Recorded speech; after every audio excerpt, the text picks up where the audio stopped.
Coming up today here on the Raiders Report, Las Vegas Raiders OTA Winners and Losers. I'm Mitchell Renz. Appreciate all of y'all tuning in to today's show. And I'm going to go through offensively. I'm going to go through defensively, which players I thought really stuck out at Raiders OTAs. I'm not going to take too much of a deep dive into the losers. I'm not going to beat up on them any more than what's needed. I really want to focus on a lot of the winners. For those that do not know, the final day of Raiders OTA practice was June 5th, which is why I'm breaking down this show at the time that I am. And I always like to do winners and losers type of videos just because I think it sets up a good, overall expectation of what Raiders fans can see and expect moving on to Raiders mandatory minicamp, which begins on June 10th. If you do not know, I want you to hit that subscribe button. It is my wedding week, and you're still going to get videos every single day. I get married on Friday. Video's going to go out on Friday. I have something going on Saturday. Video's going to go out on Saturday. The bottom line is I got a commitment to my fiance. I got a commitment to her family. I also got a commitment to the nation. So please get married with us and hit that subscribe button here. Now, I'm going to work my way from offense, the biggest OTA winners, and I have them ranked from 5 all the way down to 1, 1 being the biggest winner. Coming in here at number 5, I'm going to give this one to Michael Mayer just because a lot of good reports from practice. Coaching staff seems to be pretty fired up about how he has approached this offseason and just the ways that they are using him. For me, one of the number one players I wanted to see how Chip Kelly got implemented into this offense was Mayer because I think he's a talented player, and I know that we have Brock Bowers. But just because you have one elite tight end doesn't mean that you can't have 2 elite tight ends. And Tom Brady probably knows that better than anybody. But for a guy like Mayer, he's stepping onto the field. He's showing you that he wants to be here. And that is a big, important thing for me. And he's looked really good in practice. Let's go to number 4 here. I'm going to go with Tre Tucker. And Tre Tucker has shown this offseason that he still has the ability to stretch the field. Also, you got to tip your cap to Tucker. I'm not kidding you. He's tried to be in Geno Smith's back pocket as much as humanly possible. You're seeing how he's a really good athlete. You're just seeing that he's also not afraid to go out there and block. And when I roll my eyes to that, because you can't really block too much at this time of the year, but you have to want to block. You have to want to compete, to be on this squad. And Jack, Bech, Thornton Jr., Tommy Millott, I think is bringing the best out of Tre Tucker. Let's go to number 3 here. It's going to be Geno Smith. And there's been some days where there's been some interceptions thrown, but I think for the most part, if you're a Raiders fan, you should be happy about what his teammates are saying about Geno, and he's been extremely accurate, right? Like, coaching staff loves it. They feel like that they have a pro's pro. Pete Carroll called Geno Smith elite. I don't know if I'm going to sit up here and go he's elite all the time. I think Geno Smith can be elite, though. But the reason I also have to name him a winner is because you see a lot of the talent starting to materialize. And then you also see the offensive line. I think it's going to gel together a little bit. Geno Smith is a winner because he's in a really good opportunity, but he's doing the right things from a leadership standpoint, which is going to benefit us in the long run. Let's go to number 2 here, and it's actually really hard not to put him number 1, Thornton Jr. The reports are already starting to roll out about how special some people think that this young man is going to be. We knew he was fast, but the route tree sounds like it's a lot more developed than what people originally thought. And I knew his route tree was solid from his Oregon days. Just played in a little bit of a gimmicky offense with the Tennessee Volunteers. Really nice young kid. Insane overall athlete. I did a video a few weeks ago, probably about a week ago, on how Thornton Jr. compared to Martavis Bryant and just how he is truly, truly an alien on the football field. And if he's really able to extend the field and take players out of the box, it's really just going to open it up for Ashton Jeanty, who is the number 1 biggest winner from Raiders OTAs. And I'm not really surprised by this. I kind of anticipated going into OTAs that there's going to be a lot of attention around Jeanty, but just because there's attention, I also think this is the time of the year where, it's hype season, don't get me wrong, but for a player that's drafted in round 1 for the Raiders, those guys usually get picked at a little bit more just because of all the past struggles that we've had in round 1. I haven't heard anything bad about Jeanty, quite frankly. I've heard humble, I've heard leader, and I've heard that he's just unbelievably talented at football. Because of that, that's going to make him a winner in my book. But please go down in the comment section. This is going to be the pinned comment here on today's show, which means you're about to get hit with a YouTube ad break. While that ad is playing, I want you to scroll on down and give me your honest answer. Who is the biggest winner from Raiders OTAs. Can be offense, can be defense. My answer coming up here after this YouTube ad break. To me, the biggest winner from Raiders OTAs is actually the guy that's number one when I talk about my defensive rankings. But since you don't know what those rankings are yet, I'll also throw out here Ashton Jeanty's got to be a big, big winner because everything the Raiders have done this offseason. Yes, they've done a lot around Geno, but also everything that this organization has done is to help make sure Ashton Jeanty is as good as advertised. I do want to throw in, though, some more honorable mentions here for Raiders OTA winners and losers. I think Alex Cappa's got to be a winner. He is the right guard for the silver and black, and when you look at a lot of the reports, it is him, and he's got the job right now. It's his job to lose. DJ Glaze, all sounds like he's got that right tackle job kind of locked up. I would say the only job up for grabs on the O-line is left guard. Caleb Rogers is showing a lot of versatility, and I'm telling you, he's impressing the right people. Jack Bech is very, very as much as advertised. And then for Jakobi Meyers, I'm going to name him a winner because we know what Jakobi brings to the table. He's a great veteran. He's a great leader. Also, at the time that I'm recording this, no contract extension. And he still showed up, and he did his job. That's really respectable, and that's why you give Jakobi Meyers a contract extension. Let's now go to some of the Raiders OTA losers on the offensive side of the football, and I'm going to put Thayer Munford on here just because he seems to be the odd man out right now.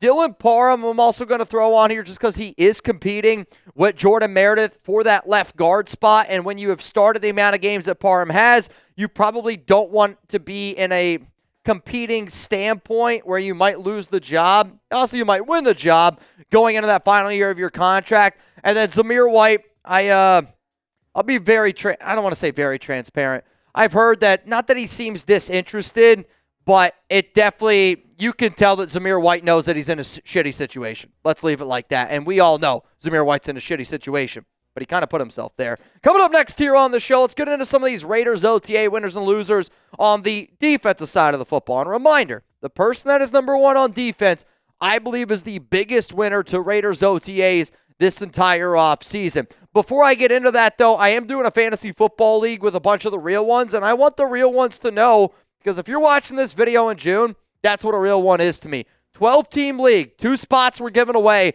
in the month of June. Whoever bangs the most this month, you're in, locked in. If you want an opportunity to also get in, you can enter via a raffle, $5 super chat while I'm live, or a $5 super thanks. If you're going, Mitch, well, I can't super chat. How do I get in? Watch during the live shows, because during the live shows, we will give away free entries, and the only way you're going to have a chance to win is if either you super thanks, watch live, or send in your own $5 super chat. But we're also going to have a lot of other deals for people who don't have the ability to send in super chats. So make sure you're watching. All right, so let's get into some of these OTA winners and losers on the defensive side of the football. And again, I'm going to work my way from 5 all the way down to 1. Coming in here at number 5, I'm going to put Maxx Crosby on this list. Not because we don't know what the Condor is.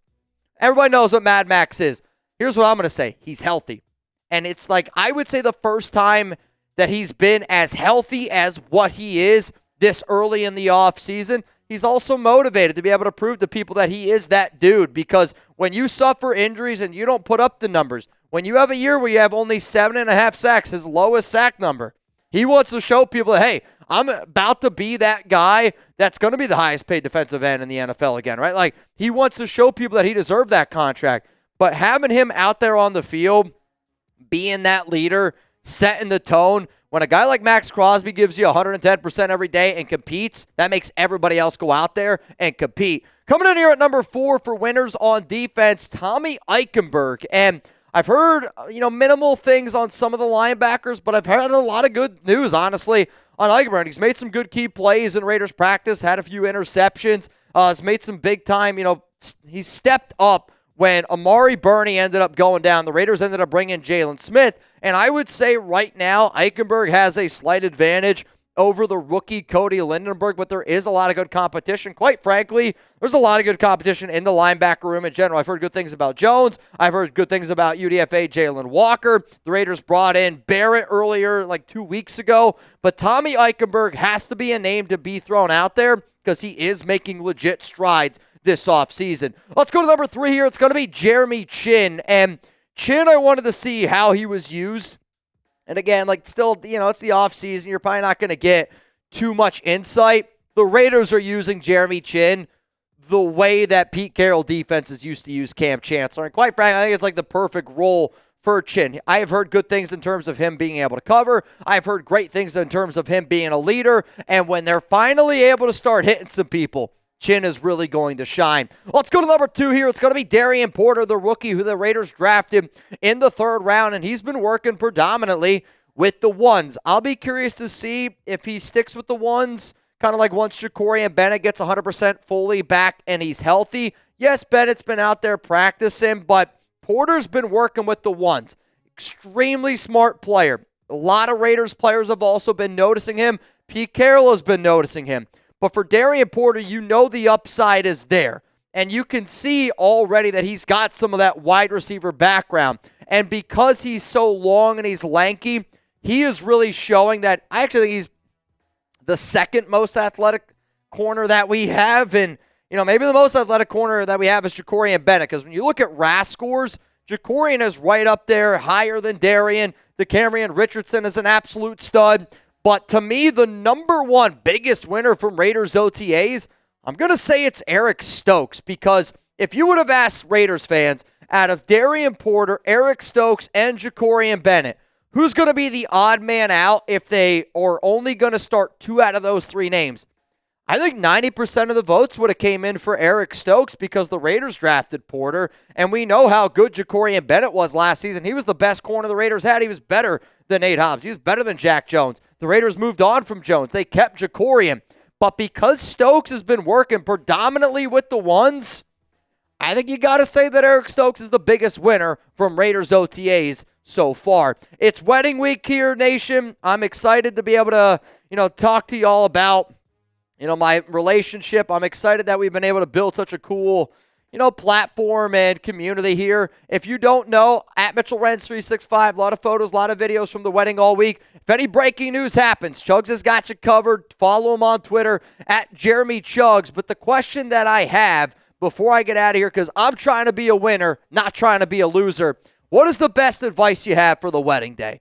Is it wake up, say hi to your mom, hi to your dad? Is it don't drink anything? Is it drink too much? I don't know what it is. I want to know what your best advice is for somebody on their wedding day. Can't wait to see what these answers are. Let's get into some honorable mentions on defense for OTAs. Heard a lot of good things about Tyree Wilson. Rob Leonard spoke highly of him. Thomas Harper. Thomas Harper is going to be a sleeper name to consider just because he's getting a lot of work in the nickel. He's getting some work also at free safety. Malcolm Kuntz, shown that he's healthy, back out there on the football field. Landon Roberts is going to be your green dot, really shown that he's going to be a leader. I think he could be a captain. And then Jonnu Lalu, him and Lecky Fotu have really had to step up because of the injuries to Christian Wilkins. Lalu, though, he's really, I don't want to say slowly developing, but he's slowly marinating, and I think he could turn into a really solid player, like an Adam Butler, maybe like 2 years down the road. Different style of defensive tackle, but that type of marinade, if that makes sense. Losers on defense, I'm going to put Christian Wilkins on here just because he's not out there, and there's a lot of question marks around him. DeCamerion Richardson, not because of what he has or has not done, just because of the other players stepping up. I'm going to consider Richardson a little bit of a loser. And then also Darnay Holmes. I mean, we thought that he could be a starting slot. I don't think he's going to be a starting slot, quite frankly. When they go in the nickel packages, they're using free safeties, they're using other corners, they're using a lot of other players before they put Darnay Holmes out there. That I guarantee you. But you know what? I did also want to be able to do a bonus winner. And I just want to give a huge shout out to Pete Carroll, John Spytek, this entire new regime, because we haven't really heard any negative things about this new regime. And the one thing that we've heard over and over from players, from coaches, from just national media, this team loves to play for Pete Carroll early on. They're going out there and they're competing their freaking tails off. And when you're going out there and you're competing in May, June, I think it's going to pay huge dividends in April, August, September, the entire football season. Huge shout out to Pete Carroll and John Spytek. Raider Nation is definitely a winner from OTAs.